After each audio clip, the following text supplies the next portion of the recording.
Hello everyone, स्वागत है आपका रत्ना क्लासेस में। आज हम कक्षा 12 के संस्कृत दिग्दर्शिका के पहले अध्याय भोजस्य औदार्यम का अर्थ पढ़ने जा रहे हैं। भोजस्य औदार्यम का अर्थ होता है भोज की उदारता।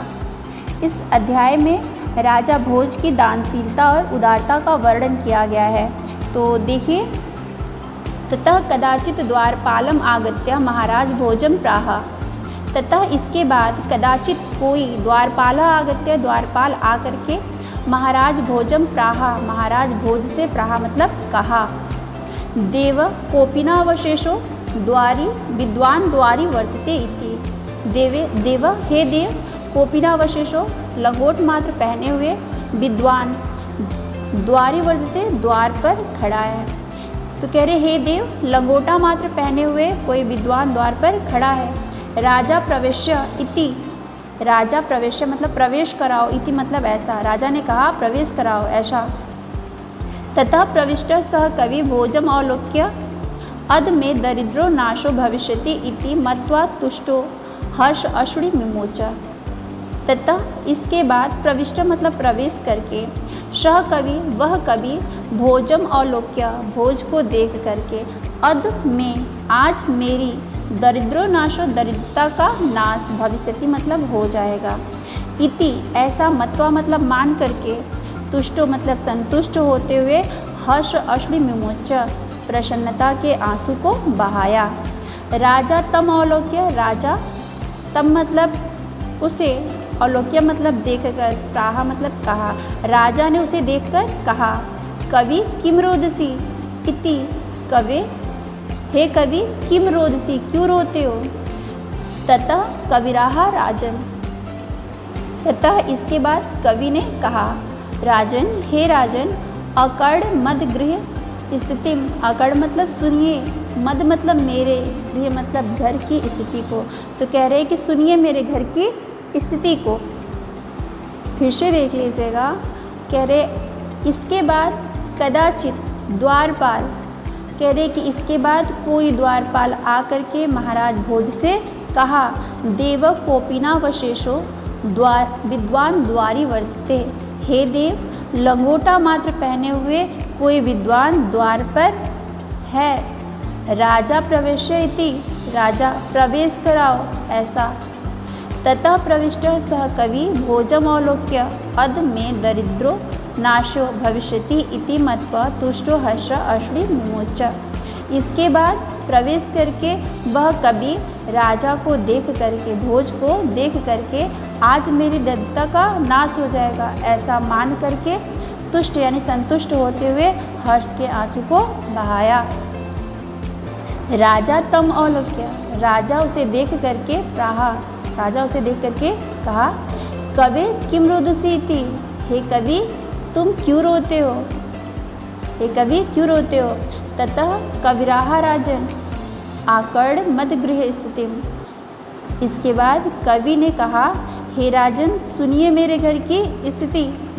अय लज्जा नुच्चे पथिक वचन आकर्ण गृहिणी शिशो कर्णो यत्नात् सुप्रहितवती दीन वदना।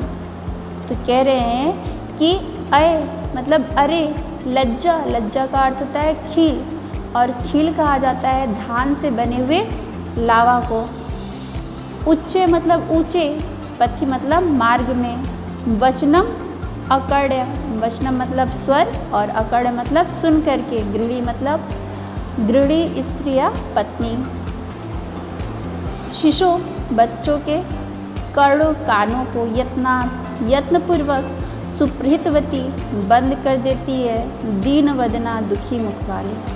तो कवि कहता है कि मार्ग में अरे खील ले लो, ऐसे ऊंचे वचन को सुन करके या ऐसे ऊंचे स्वर को सुन करके दुखी मुख वाली स्त्री जो है वह शिशुओं के कान को यत्नपूर्वक बंद कर देती है। मयि क्षीणोपाय यद कृते दृश्या अशु बहुले तद अंतः शल्यम में त्वमसि पुनरुद्धुम मिच्छति।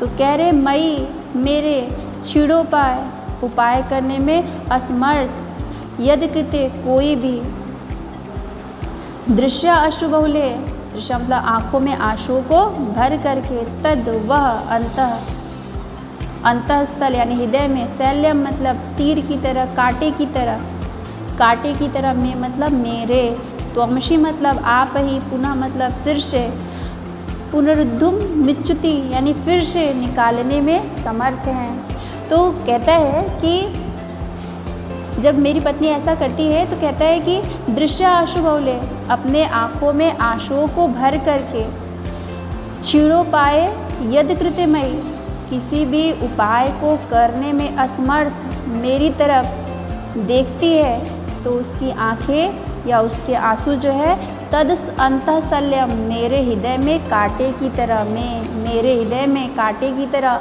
चुभ जाते हैं।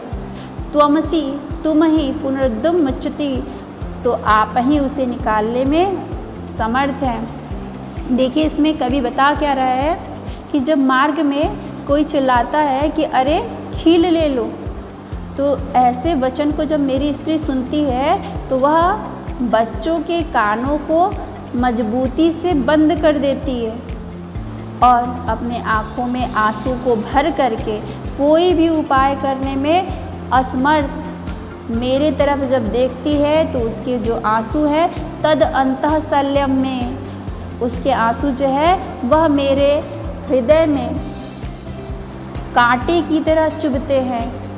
त्वमसि पुनरुद्धुम मिच्यति, तो हे राजन उसे उस कांटे को निकालने में फिर से आप ही केवल समर्थ हैं। राजा शिव शिव इति उदर्यन प्रत्येक अक्षरम लक्ष्य दत्वा प्राहा, राजा शिव शिव इति इस प्रकार, उदर्यन मतलब होता है उच्चारण करके या कह करके, प्रत्येक अक्षरम प्रत्येक अक्षर पर, लक्ष्य दत्वा लाख मुद्राएं देकर, प्राहा मतलब कहा, तो कह रहे कि राजा शिव शिव ऐसा कह करके प्रत्येक अक्षर पर लाख मुद्राएं देकर कहा। त्वरितम गच्छ गेहम, त्वरितम शीघ्र ही, गच्छ मतलब जाओ, गेहम मतलब घर, शीघ्र ही तुम घर जाओ। त्वद गृहिणी खिन्ना वर्तते, त्वद मतलब तुम्हारी, गृहिणी मतलब पत्नी, खिन्ना वर्तते दुखी है। अन्यदा भोजम श्री महेश्वरम नमतुम शिवालभ्यम गच्छत, अन्यदा दूसरे दिन भोज श्री महेश्वरम, श्री महेश्वर को, नमतुम मतलब नमन करने के लिए, शिवालभ्यम गच्छत शिवालय गए, दूसरे दिन भोज महेश्वर को नमन करने के लिए शिवालय गए। तदा को अपि ब्राह्मण राजना शिव सन्निधो प्राहा देव, तदा तब को अपि कोई ब्राह्मण, राजनम राजा से, शिव सन्निधो, सन्निधो मतलब समीप, तो कह रहे राजा से शिव के समीप प्राहा मतलब कहा, हे देव अर्ध दानवैरणा गिरजाप्य अर्ध शिवस्य अर्हितम, देवे इत्थे जगती तले पुरहर अभावे समुलित, कह रहे हैं कि अर्ध मतलब आधा, दानवैरणा दानवैरी, दानवों के शत्रु अर्थात भगवान विष्णु, गिरजाप्य अर्ध अर्थात देवी गिरजा यानी देवी पार्वती, अर्ध मतलब आधा, शिव से शिव के, और हितम मतलब हरण कर लिया। तो कहता है वो पुजारी कहता है कि भगवान शंकर के, लिखा है शिव से, तो कह रहे भगवान शंकर के आधे भाग को दानवैरी भगवान विष्णु ने और आधे भाग को गिरजा अर्थात देवी पार्वती ने हरण कर लिया। देवे इत्थे, हे देव इस प्रकार, जगती तले संसार में, हर पूरा हर अभावे, पूरा मतलब पूरी तरह से, हर मतलब भगवान शंकर का, अभावे मतलब अभाव, समुलिति मतलब हो जाने से, तो कह रहे कि इस प्रकार हे देव इस प्रकार संसार में भगवान शंकर का पूरी तरह से अभाव हो जाने पर, गंगा सागरम उनके सिर की जो गंगा है वह सागरम सागर में चली गई, अंबरम शशिकला और शशिकला यानी जो चंद्रमा है वह अंबर आकाश में चली गई, नागाधिपति क्षमा तिले, नागाधिपति यानी कि नागों के अधिपति अर्थात वासुकी जो है क्षमा तिले अर्थात पृथ्वी तल पर चले गए। सर्वज्ञतम अधिस्वर्तम गमतम गमतः त्वाम मातु भिक्षाटनम, सर्वज्ञतम यानी सर्वज्ञता, अधिस्वर्तम और अधिस्वर्ता, गमतम मतलब चली गई, त्वाम आप में, मातु भिक्षाटनम माँ मुझ में, तू मतलब तो, भिक्षाटनम मतलब केवल भिक्षाटन आ गया। तो कह रहे हैं कि हे देव अर्धदानो वैरड़ा गिरजाप्य अर्ध शिवस्य अहितम देव देवेत्थे जगती तले पुरहर आभावे समुदिते। तो कह रहे हैं कि भगवान शंकर के आधा भाग को दानवैरी अर्थात विष्णु ने और आधे को देवी पार्वती ने हरण कर लिया।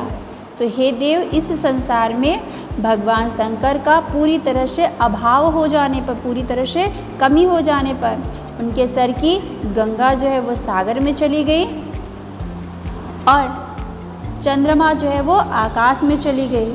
नागों के अधिपति अर्थात वासुकी जो है वह पृथ्वी तल पर चले गए। उनके अंदर की सर्वज्ञता और अधिस्वरता जो है वो आप में चली आई, मुझ में तो भिक्षाटन आ गया। राजा तुष्टम तस्मै प्रत्यक्षरम लक्ष्य दत्वा, राजा तुष्टम संतुष्ट होकर के तस्मै उसे प्रत्येक अक्षर पर लक्ष्य दत्वा लाख मुद्राएं दिए। अन्यदा दूसरे दिन समुपस्थिता समीप में उपस्थित सीता प्राहा, सीता से बोले देवी प्रभात वर्ण्य इति, हे देवी प्रभातम वर्ण्य प्रभात का वर्णन करो। सीता प्राहा सीता ने कहा। तो कह रहे हैं कि राजा जो है वो संतुष्ट होकर के उसे प्रत्येक अक्षर पर लाख मुद्राएं दिए और दूसरे दिन समीप में उपस्थित सीता से कहा कि हे देवी प्रभात का वर्णन करो। तो सीता ने कहा विरला विरला स्थूला तारा कला व इव सज्जना, मन इव मुने सर्वत्र एव प्रसन्नम भूनव अपसरति च ध्वन्यात् चित्तात् सताम इव दुर्जना, वज्रति च निशा क्षिप्रम लक्ष्मी अनुद्यमी ईव। तो कह रहे विरला विरला यानी कि कोई कोई, स्थूला मतलब होता है मोटा तारा, कलाय मतलब कलयुग में, ईव मतलब समान, सज्जना मतलब सज्जन। तो यहाँ पे सीता कहती है कि जैसे कलयुग में कोई कोई सज्जन दिखाई देते हैं, उसी प्रकार आकाश में कोई कोई मोटा तारा दिखाई दे रहा है। मन इव मुने सर्वत्र प्रसन्नम भूनव, मुनि यानी कि मुने मतलब मुनि, इव मतलब समान, मन मतलब सन मन, प्रसन्न मतलब प्रसन्न। तो कह रहे हैं कि मुनि के प्रसन्न मन के समान, मुने प्रसन्नम मन इव यानी कि मुनि के प्रसन्न मन के समान, सर्वत्र ही सभी जगह, भू यानी पृथ्वी, नवा मतलब आकाश जो है वो निर्मल हो गया है। कह रहे कि जैसे मुनि का मन प्रसन्न हो जाता है, उसी प्रकार यह पृथ्वी और आकाश जो है वो सभी जगह स्वच्छ हो गए हैं, निर्मल हो गए हैं। अपसरति च ध्वन्यात्, अपसरति मतलब होता है नष्ट होना, दूर होना। अपसरति का अर्थ होता है दूर होना, च और ध्वन्यात् मतलब होता है अंधकार।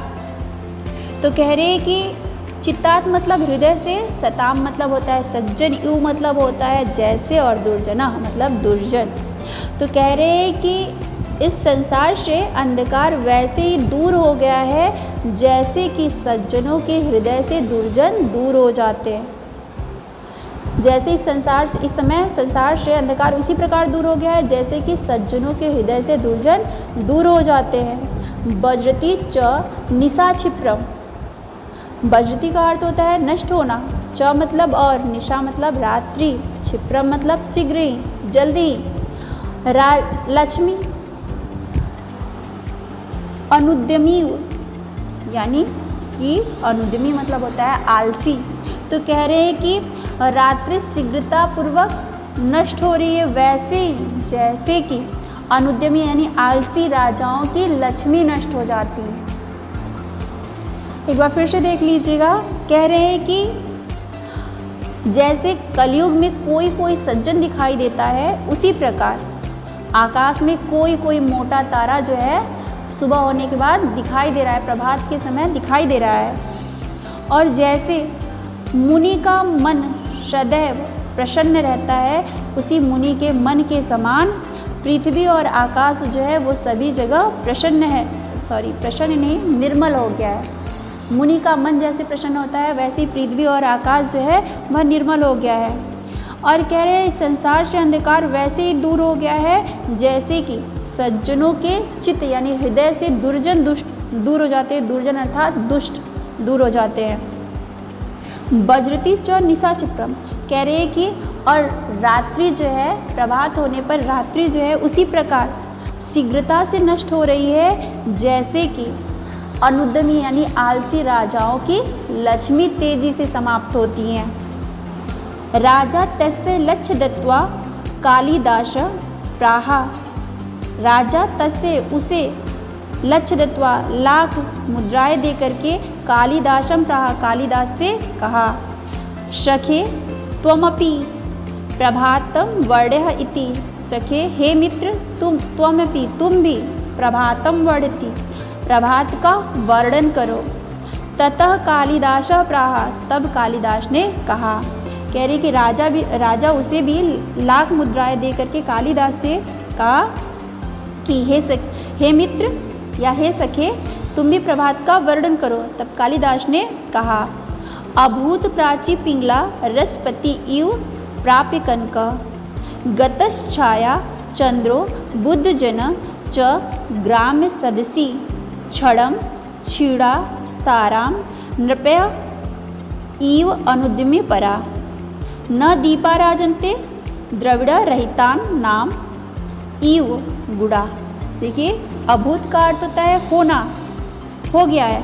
प्राची मतलब पूर्व दिशा, पिघला मतलब पीला, रसपति यु रस के पति अर्थात पारा, यु मतलब समान, प्राप्य मतलब पाकर, कनक मतलब सुनहरा या सोने के समान। तो कह रहे हैं कि कालिदास कहते हैं कि जो पूर्व दिशा है वह रसपति अर्थात पारे के समान सुनहरा हो गया है। सूर्य के प्रकाश को पा करके पूरब दिशा जो है वह पारे के समान पीला हो गया है, सुनहरा हो गया है। गत मतलब होता है जाना, छाया मतलब होता है कांति यानी कि चमक, चंद्रो चंद्रमा की, बुद्धजन मतलब होता है बुद्धिमान लोग, एव मतलब जैसे या समान, ग्राम मतलब होता है मूर्ख और सदसी मतलब होता है सभा। तो कह रहे हैं कि चंद्रमा की कांति उसी प्रकार चली गई है, चंद्रमा की चमक उसी प्रकार जा रही है जैसे कि मूर्खों की सभा से बुद्धजन चले जाते हैं। कह रहे हैं कि चंद्रमा का चमक प्रकाश जो है उसी प्रकार जा रहा है जैसे कि बुद्धिमान लोगों की सभा से मूर्ख लोगों की सभा से बुद्धिमान लोग चले जाते हैं। क्षणम क्षीणा स्तारा नृप्या इव अनुद्यमी परा, क्षणम मतलब प्रत्येक क्षण, क्षीणा मतलब नष्ट हो रहे हैं, तारा मतलब तारे। कह रहे हैं कि आकाश में तारे जो है प्रत्येक क्षण वैसे ही नष्ट हो रहे हैं। इव मतलब जैसे, नृप्या जैसे राजा जो है, अनुद्यमी जैसे अनुद्यमी आलसी राजाओं का परा मतलब पराक्रम। तो कह रहे हैं कि आकाश में प्रत्येक क्षण तारे उसी प्रकार समाप्त हो रहे हैं जैसे कि अनुद्यमी राजाओं का पराक्रम समाप्त होता है, नष्ट होता है। न दीपा राजन्ते द्रविड़ रहिता नाम इव गुड़ा, न दीपा राजन्ते, दीपा मतलब दीपक, राजन्ते मतलब सुशोभित हो रहे हैं, न मतलब नहीं। तो कह रहे हैं कि दिन होने पर, प्रातः होने पर दीपक जो है वैसे ही सुशोभित नहीं हो रहे, अर्थात उसी प्रकार नहीं जल रहे हैं जैसे कि द्रविड़ा नाम रहिता नाम में, जैसे कि निर्धन के घर, जैसे गरीब के घर पर गुड़ सुशोभित नहीं होते। जैसे दरिद्र के घर पर गुड़ सुशोभित नहीं होते हैं, उसी प्रकार प्रातः होने पर दीपक जो है वह सुशोभित नहीं हो रहे हैं। एक बार फिर से श्लोक देख लीजिएगा। इस श्लोक जो है वो सारा इम्पॉर्टेंट है। तो कह रहे हैं कि सूर्य के उदित होने पर पूरब दिशा जो है वह पारे के समान सुनहरी हो गई है, पीली हो गई है। आगे कहते हैं कि चंद्रमा की चमक उसी प्रकार जा रही है जैसे कि मूर्खों की सभा से, गवारों की सभा से बुद्धजन लोग चले जाते हैं। आगे कहते हैं कि प्रत्येक क्षण तारा जो है वैसे ही समाप्त होते जा रहे हैं जैसे कि अनुद्यमी यानी आलसी राजाओं का पराक्रम समाप्त होता जाता है। आगे कहते हैं कि दीपक प्रातः होने पर उसी प्रकार सुशोभित नहीं हो रहे हैं जैसे कि दरिद्र का गुण सुशोभित नहीं होता है। जैसे कि मनुष्य की दरिद्रता उसके गुण को ढक लेती है, उसी प्रकार प्रातः होने के बाद दीपक सुशोभित नहीं हो रहे हैं। राजा इति तुष्ट तस्मै प्रत्येक अक्षरम लक्ष्य दत्वा। राजा संतुष्ट होकर के उसे प्रत्येक अक्षर पर लाख मुद्राएं देते हैं।